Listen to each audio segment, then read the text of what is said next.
Haideți să vorbim acum mai departe despre legile muncii în echipă.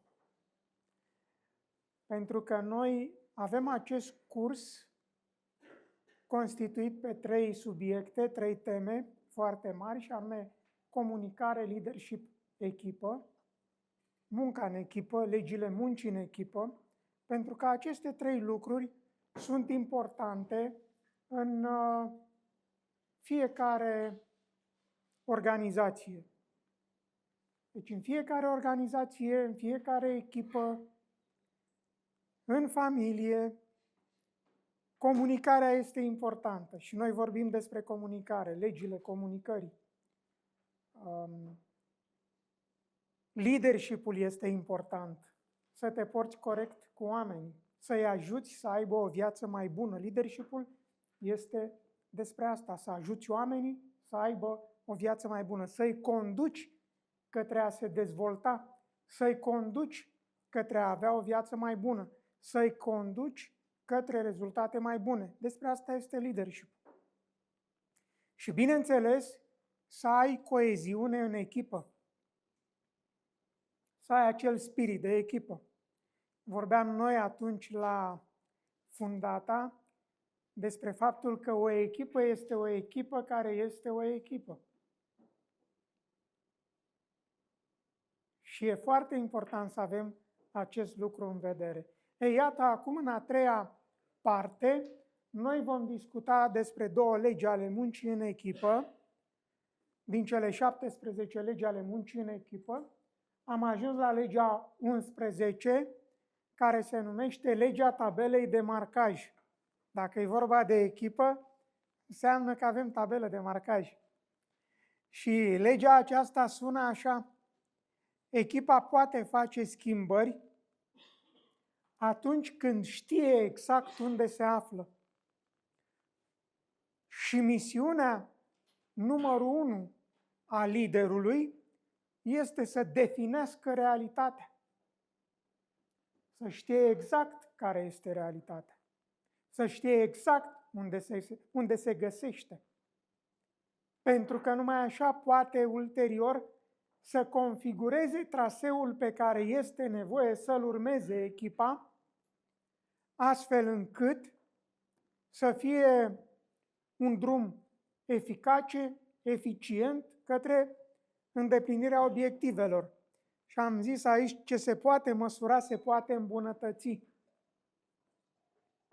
Mai spun o dată, ce se poate măsura, se poate îmbunătăți. Dacă un anumit indicator este măsurabil, el poate fi îmbunătățit. Și atunci, dacă eu am definit realitatea, dacă eu știu exact unde mă găsesc și am parametrii care îmi dau exact situația la care se găsește echipa mea, pot îmbunătăți acei parametri ca să obțin un scor mai bun, să obțin rezultate mai bune. Sunteți de acord, domnul Gelu? Da. Iată, dar de ce tabela de marcaj? Tabela de marcaj este esențială pentru a înțelege situația reală. Ți-au auzit vorba, nu te îmbăta cu apă chioară? Oare e benefic, e sănătos să am o confruntare reală cu situația în care mă găsesc eu și se găsește echipa mea? Pentru că dacă datele sunt false, rezultatele sunt false. Dacă datele nu sunt corecte, atunci când trebuie să stabilizez matricea aia, domnul Mugurel, dacă nu sunt datele corecte, mi-e greu să stabilizez matricea aia, nu? Și atunci trebuie să știe exact care sunt datele. Deci tabela de marcaj este esențială pentru a înțelege situația reală. Tabela de marcaj este esențială pentru evaluare. Apropo, noi când discutăm aceste lucruri despre echipă, noi ne includem pe noi în echipă? Ne uităm întotdeauna la ceilalți. Și aș vrea să vă pun o întrebare. Cine credeți dumneavoastră că are mai mare nevoie? Liderul de o echipă mai bună sau echipa are nevoie de un lider mai bun? Până începeți dumneavoastră să puneți întrebările, haideți să pun eu această întrebare. Cine credeți că are mai mare nevoie? Echipa de un lider mai bun sau liderul de o echipă mai bună? De aceea liderul e nevoie să se pregătească în fiecare zi. Și zilnic. Ca să glumim puțin. Da? Tabela de marcaj este esențială pentru luarea deciziilor. Cum poți lua cele mai bune decizii dacă tu nu ai situația clară despre ceea ce există?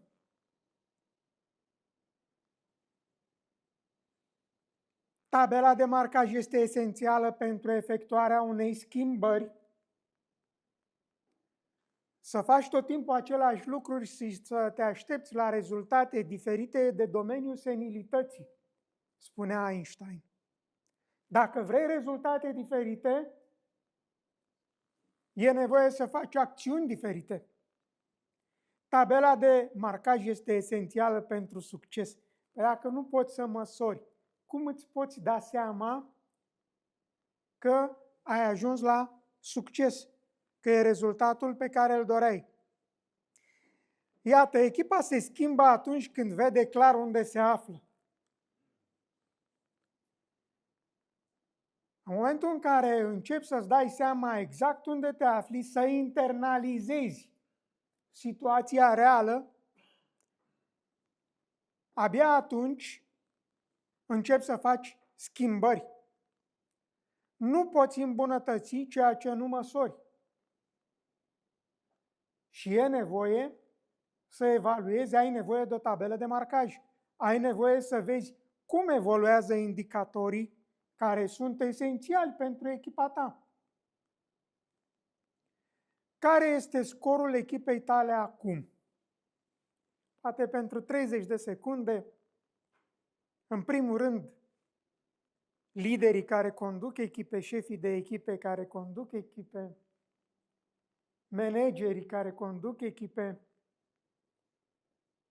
poate vă puteți nota așa fără să vadă nimeni cam care este scorul echipei, unde se găsește acum echipa.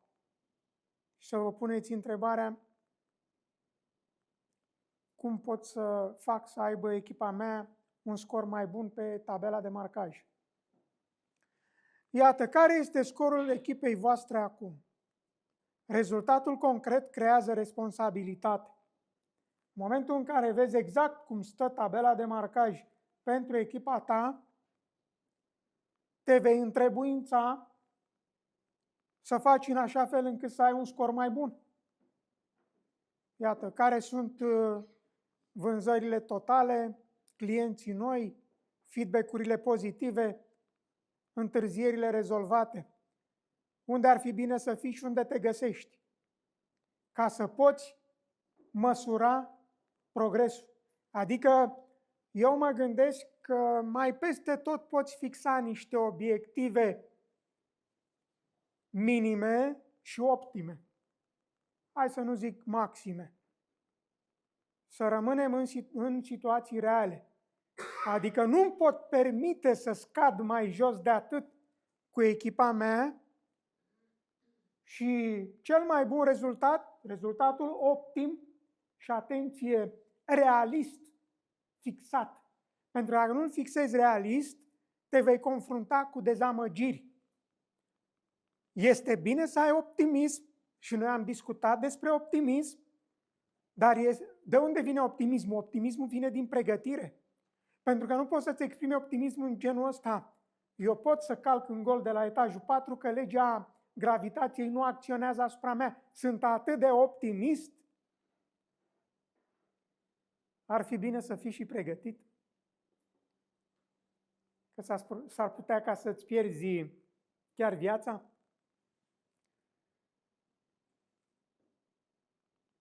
Iată, revenim la această situație pe care este foarte bine să o aveți în vedere. și aș vrea să aduc un pic de liniște în ceea ce privește încărcarea aceasta a slide-urilor care apare uneori.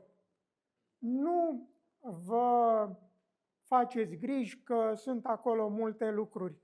Pur și simplu faptul că există acest subiect să rămână pentru dumneavoastră un lucru asupra căruia să reflectați. Și iată că și de data aceasta generațiile pot reacționa diferit la măsurarea rezultatelor și implicit la tabela de marcaj. Cum înțelege și reacționează fiecare generație la scor, adică la aceeași tabelă de marcaj? Cum reacționează generația X, milenialii și generația Z? Milenialii sunt generația Y. Legea tabelei de marcaj arată adevărul. Fiecare generație îl înțelege altfel. Iată, generația X, care vrea reguli clare, responsabilitate definită și rezultate fixe. Poate pentru ei e mai bine să fie exprimat așa, într-un scor clar. Iată, milenianii care vor sens, dezvoltare, feedback. Pentru ei poate o tabelă de marcaj mai prietenoasă ar trebui să să se exprime în modul în care pentru ei înțelegerea este una mai clară, mai ușoară. Ei vor procent de progres, ei vor feedback constant, ei vor opțiuni de dezvoltare și revin aici ca să fac mai ușor de înțeles această situație. Caută prin comunicare să vezi care este modalitatea optimă de a lucra cu fiecare membru al echipei tale. Pentru că pentru cineva este mai la îndemână un anumit tip de comunicare, pentru altcineva este mai potrivită o altă modalitate de a comunica. Și atunci eu trebuie să fiu atent ca să văd ce tip de comunicare aleg. Și pentru că am ajuns din nou la comunicare, haideți să reamintesc pentru cei care știu și să o spun pentru prima dată, pentru cei care n-au auzit-o, această poveste care se constituie într-un exemplu de comunicare care se situează în top la moduri de a comunica. Se spune că un reporter făcea un material, un reportaj într-un azil de bătrâni și află că de curând un cuplu de octogenari acolo în azilul de bătrâni s-au căsătorit. Și a venit reporterul să-l salute pe proaspătul mire și l-a întrebat: felicitări pentru recenta ta căsătorie, spune-mi cum s-a întâmplat. Și venerabilul mire spune: ei bine, ea a venit la mine și a vârât degetul ei lung, osos și atrăgător în obrazul meu și mi-a spus: arăți la fel ca cel de-al treilea soț al meu. Și tu ce ai făcut? Am întrebat-o: dar câți soți ai mai avut înainte? Și ea mi-a răspuns: 2. Iată exemplu de comunicare eficientă. Adică era fără scăpare, nu? Da.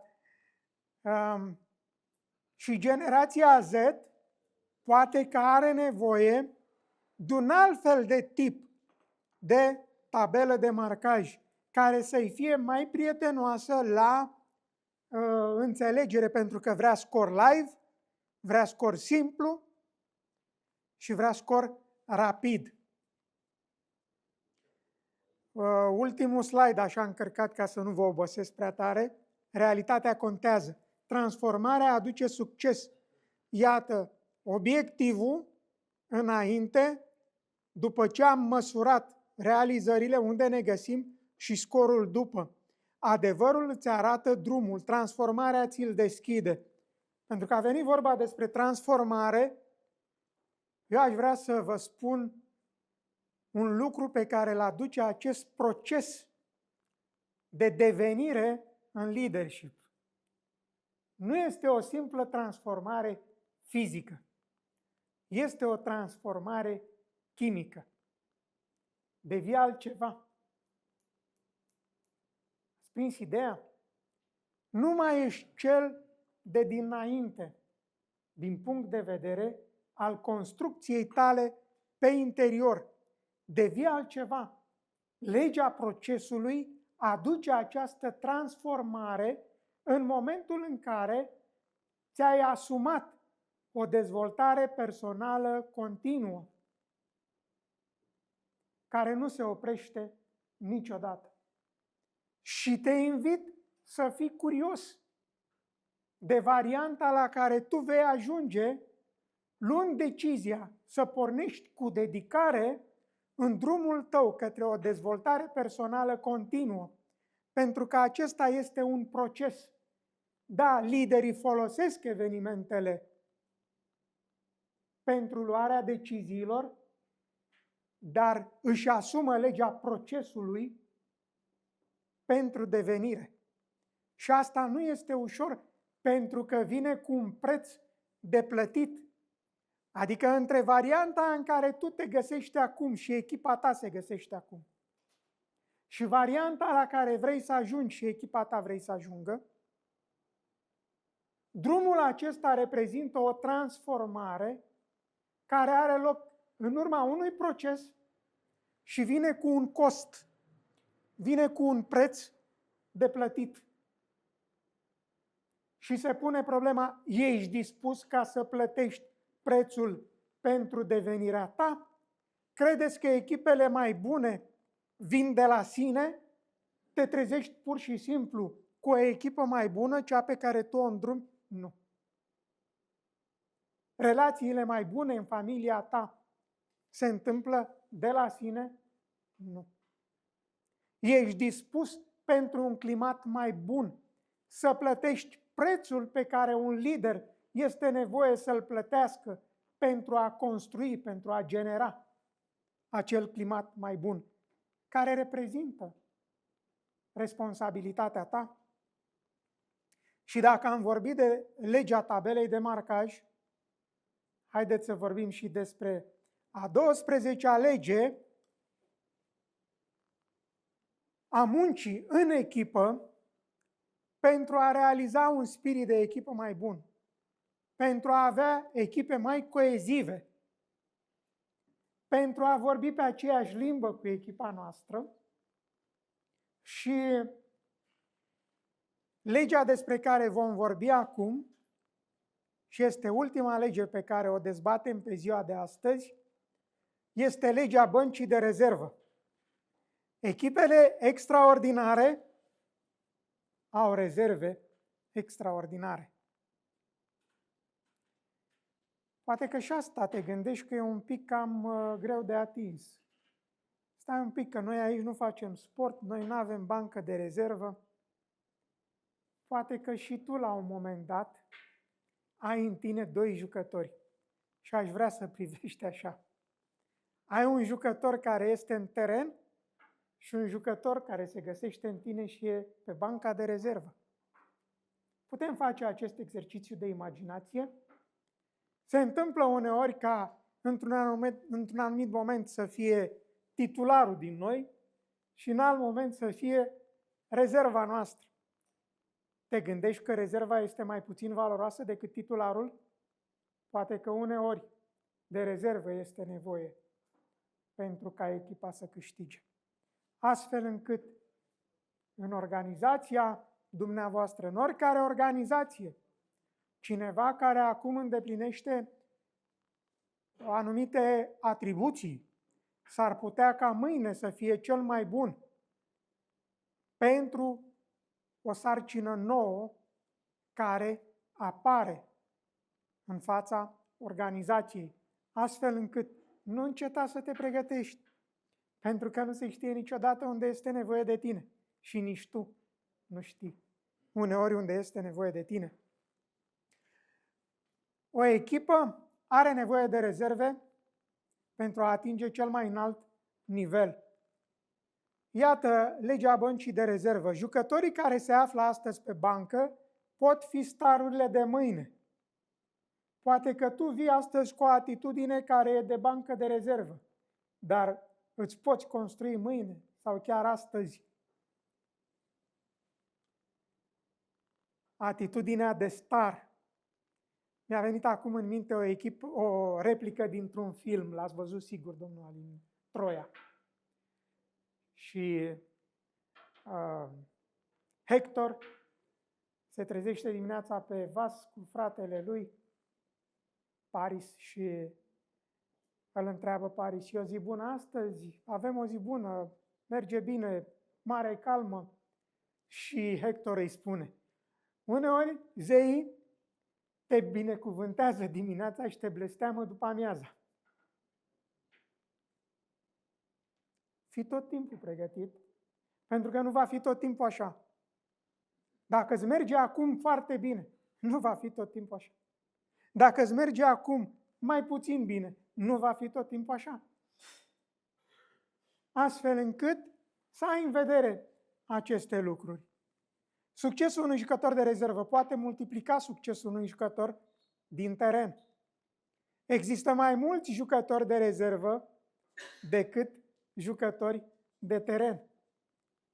Eu aș vrea să vedeți acest concept pentru organizație, faptul că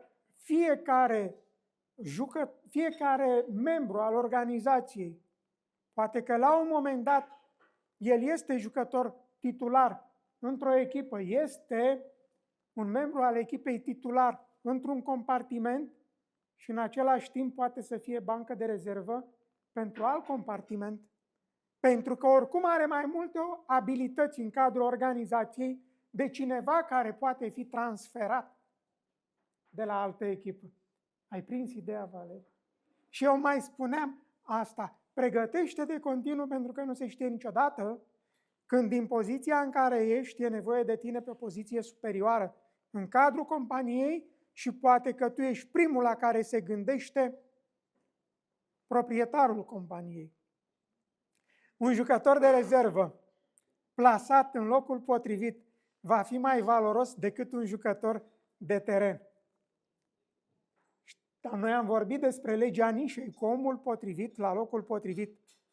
O bancă de rezervă puternică oferă liderului mai multe opțiuni. Poate că aveți în echipele dumneavoastră oameni care sunt specializați în mai multe operațiuni. Și poate că ești titular pe o operațiune, dar poți să fii o rezervă foarte bună pe o altă operațiune. De obicei, banca de rezervă este solicitată în momente critice pentru echipă. Să nu te simți lipsit de importanță niciodată. Niciodată. Niciodată. Pentru că s-ar putea ca în situațiile de criză să fii omul care vine și aduce acel efort, acea acțiune de care este nevoie ca să contrabalanceze situația mai puțin favorabilă. Uneori este nevoie doar de foarte puțin ca să se încline balanța. Știți, cu atitudinea dintre zona neproductivă și zona productivă. Dacă am timp, o să fac și acea imagine ca să ne reamintim, pentru că este foarte importantă și este sugestivă. Vă place asta?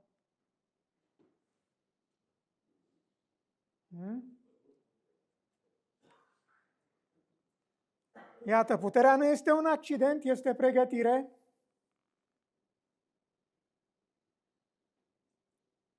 La Turbo Energy Power. În orice echipă, 20% dintre oameni produc 80% din rezultate. Pregătirea de astăzi este performanța de mâine. Te pregătești pe banca de rezervă acolo ca să creezi performanța de mâine. Fii pregătit, fii de încredere, fii esențial fii în echipa A. Știți, nouă ne place de fiecare dată, dacă avem o colaborare cu cineva, să avem colaborarea cu cel mai bun din acel domeniu. Dacă am nevoie de operație, vreau să merg la cel mai bun doctor. Dacă cineva trebuie să mă reprezinte într-o curte de justiție, vreau să mă reprezinte cel mai bun avocat. Dacă zbor cu avionul, aș vrea ca cel mai bun pilot să se găsească la Manș. Dar eu de ce să nu fiu cel mai bun în domeniul meu? De ce să nu fiu indispensabil în domeniul meu? De ce să nu fiu esențial în domeniul meu? Dacă am văzut exact unde sunt și am identificat ce înseamnă excelență pentru mine, de ce să nu parcurg acel drum al transformării care să mă facă și pe mine cea mai bună versiune a mea care pot fi?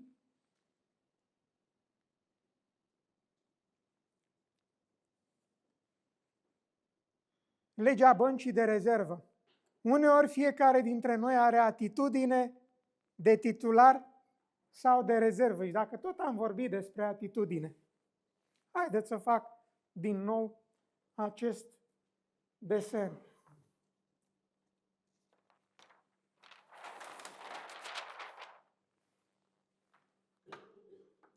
Dacă aici este nivelul 0, atitudinea se poate găsi poate să fie pozitivă sau poate să fie negativă. Dacă atitudinea mea se găsește aici, trebuie să parcurg acest drum ca să ajung în registru pozitiv, ca să pot să construiesc lucruri. Pentru că este bine, dacă atitudinea ta nu este pozitivă, nici să nu te iei în seamă în legătură cu rezultatele pe care le ai. Pentru că atitudinea ta poate să fie cel mai bun prieten al tău sau cel mai aprig dușman. Atitudinea este contagioasă. Dacă te duci în fața echipei cu o atitudine nepotrivită, echipa va căpăta o atitudine nepotrivită și atunci este responsabilitatea ta ca lider să-ți păstrezi o atitudine potrivită. N-are importanță dacă este ușor sau greu, ce importanță are cum te simți, important este ceea ce e nevoie să faci, atât pentru tine cât și pentru echipă. Este valabil atât la serviciu cât și acasă, este valabil în viața extraprofesională. Și atunci, ca să o denumim aici atitudinea, este responsabilitatea ta.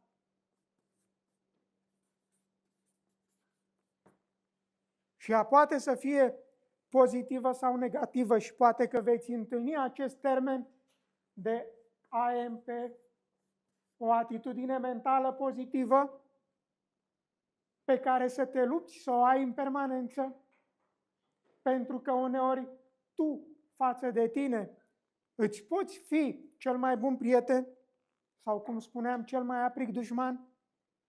Și John Maxwell spunea că problema cu atitudinea este că e precum vacile de rasă, trebuie mulți în fiecare zi. N-ai cum să îți păstrezi o atitudine mentală pozitivă permanent, fără un efort pe care îl depui.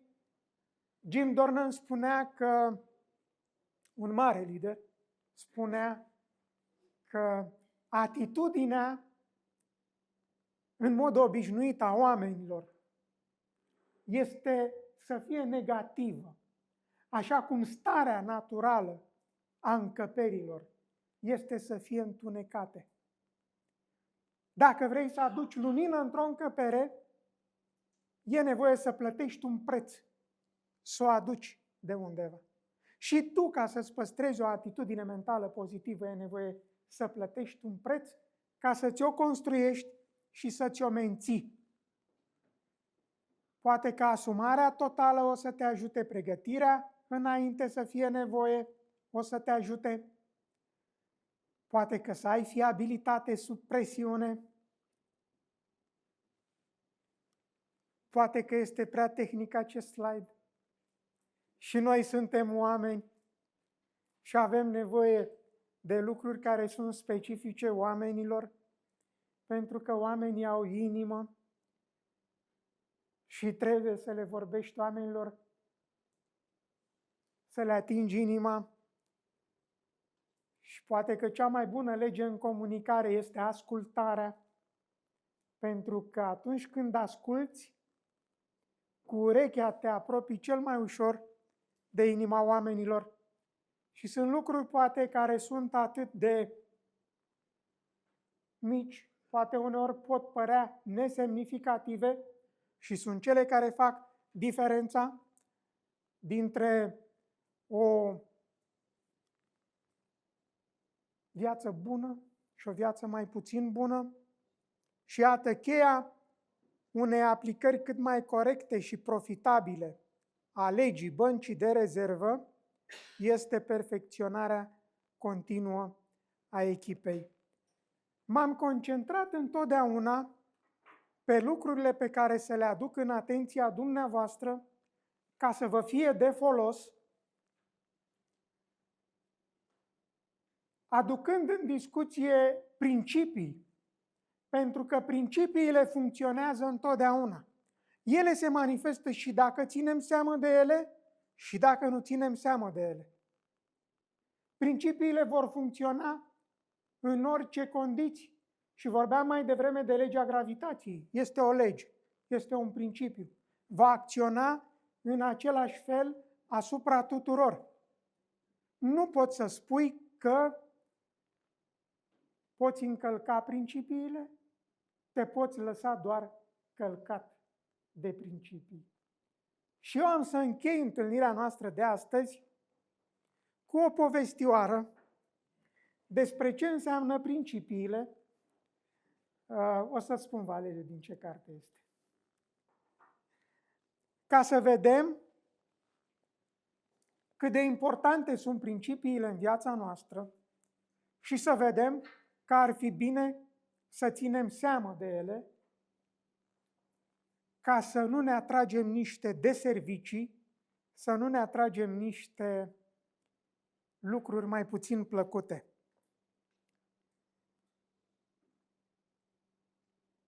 Două vase de război, ce făceau parte din escadronul de antrenament, petrecuseră câteva zile de manevră pe o mare furtunoasă. Eram de serviciu pe vasul de comandă de cart, pe punte, la căderea nopții. Vizibilitatea fiind proastă din cauza pâclei, pe alocuri, compactă, capitanul a rămas pe punte pentru a supraveghea toate activitățile. Puțin după înserat, omul de la postul de observație raportă: lumină la bord, la tribord. E fixă sau se mișcă înspre pupa? Strigă capitanul.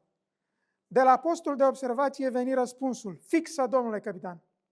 Capitanul comandă semnalizatorului: semnalizează vasului. Ne aflăm pe un curs de coliziune. E dorit să schimbați cursul cu 20 de grade.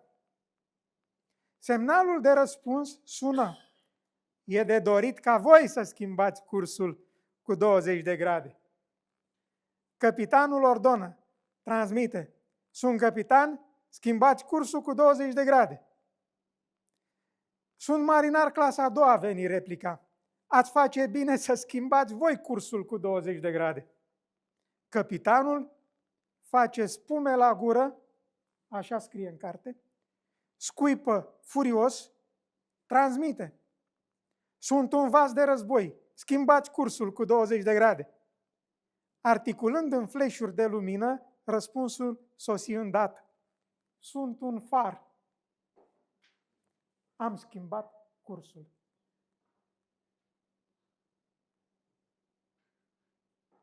În momentul în care vei respecta principiile,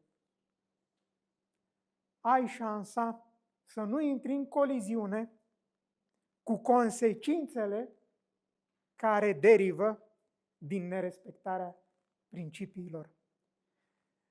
Mă bucur foarte mult că ați fost o audiență impecabilă și la acest training.